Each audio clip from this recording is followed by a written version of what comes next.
વડોદરામાં અશાંત ધારાનું ભૂત ફરી ધૂંધણ્યું. તાંદલજાના રહીશોનો કલેક્ટર કચેરીએ હલ્લાબોલ.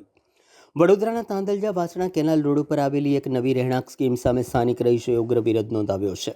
રહીશોનો આક્ષેપ છે કે સંપૂર્ણ હિન્દુ વસ્તી ધરાવતા આ વિસ્તારમાં સ્ટાર વેન્ચર નામની કંપની દ્વારા મુસ્લિમ ભાગીદારો સાથેની સ્કીમને અશાંત ધારા હેઠળ ખોટી રીતે મંજૂરી આપવામાં આવી છે.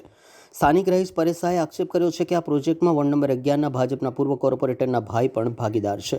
રહીશોએ કલેક્ટરને આવેદનપત્ર પાઠવી માંગણી કરી છે કે આ પરવાનગી તાત્કાલિક રદ કરવામાં આવે, જેથી ભવિષ્યમાં વિસ્તારની શાંતિ અને સુલેહ જળવાઈ રહે. રહીશોએ ચેતવણી આપી છે કે જો યોગ્ય તપાસ નહીં થાય તો આગામી સમયમાં આંદોલન તેજ કરવામાં આવશે.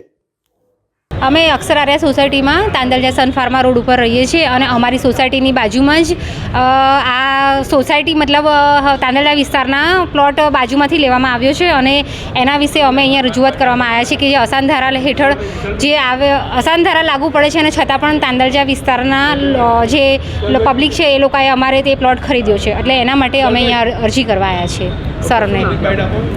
મારું નામ પીઠડિયા જલ્પા. અત્યારે અમે અક્ષરયા સોસાયટીના જે સન ફાર્મા રોડ પર આવેલી છે એની બાજુમાં જે મુસ્લિમ બિલ્ડરને જમીન વેચી અને નવી જે સ્કીમ આપેલી છે એના વિરોધની અંદર આવેદનપત્ર આપવા માટે અહીંયા કલેક્ટર કચેરી આવેલા છે.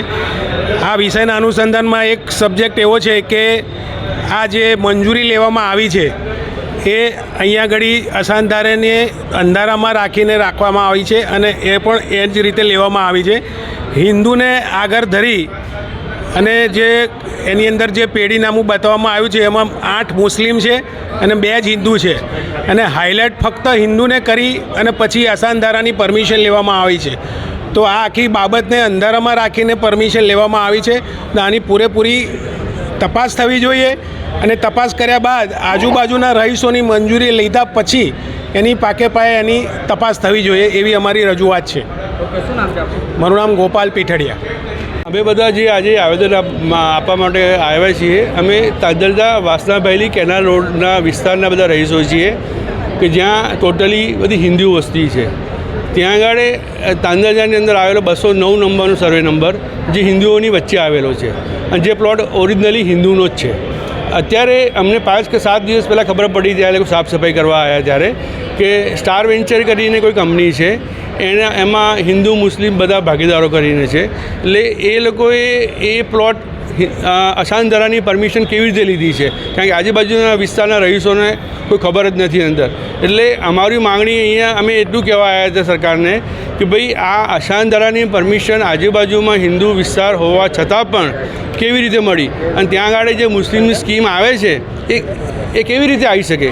એટલે આમાં ક્યાંક અશાંત ધારાના કાયદાનું કડકપણે અમલ થતો નથી. એટલે અમારી રજૂઆત એ જ હતી કે આની અંદર ડિટેલમાં ચેક કરીને આ અશાંત ધારાની પરમિશન રદ કરવામાં આવે અને ભવિષ્યમાં શાંતિ અને સુલેહ જળવાઈ રહે એટલા માટે અમારી માગણી છે કે હિન્દુઓ ત્યાં આગળ શાંતિથી રહી શકે. અને બીજી વસ્તુ એ કે આ જે પ્લોટ છે 209 નંબરનો, બરાબર છે, ત્યાં જો મુસ્લિમોની સ્કીમ આવશે તો આપણે અત્યારે જોઈ રહ્યા છીએ કે દિલ્હીમાં પણ એક હોળી ઉપર એક કલર લાગી ગયો હતો, એમાં ત્યાં આગળ આટલો મોટો લોકોની જાન જતી રહે છે. અને જ્યારે આ તો અમારા સામે ગેટની સામે ત્યાં આગળ જે સોસાયટી થઈ જશે એટલે ભવિષ્યમાં આવું નહીં થાય એની જવાબદારી કોની. એટલે અત્યારથી અમે ભવિષ્યમાં શાંતિ રહે એના માટે આગોતરી રીતે અમે સરકારને જાણ કરવામાં આવ્યા છે કે આની ચકાસણી કરીને આ દસ્તાવેજ કેન્સલ કરવામાં આવે. પૂર્વ કોર્પોરેટર કઈ છે, શું છે સમગ્ર મુદ્દો? હા, એટલે આમાં ભાગીદારોમાં પૂર્વ કોર્પોરેટરના ભાઈ પણ છે એની અંદર. કયા કોર્પોરેટર છે? વોર્ડ નંબર 11ના કોર્પોરેટર છે ભાજપના, ચુડાસમા ભાઈ. એટલે એમનું નામ પૂર્વ કોર્પોરેટર, એમનું નામ પણ એની અંદર ભાગીદારીમાં બતાવે છે એની અંદર. ઓકે, શું નામ છે આપણું? પરેશ શાહ.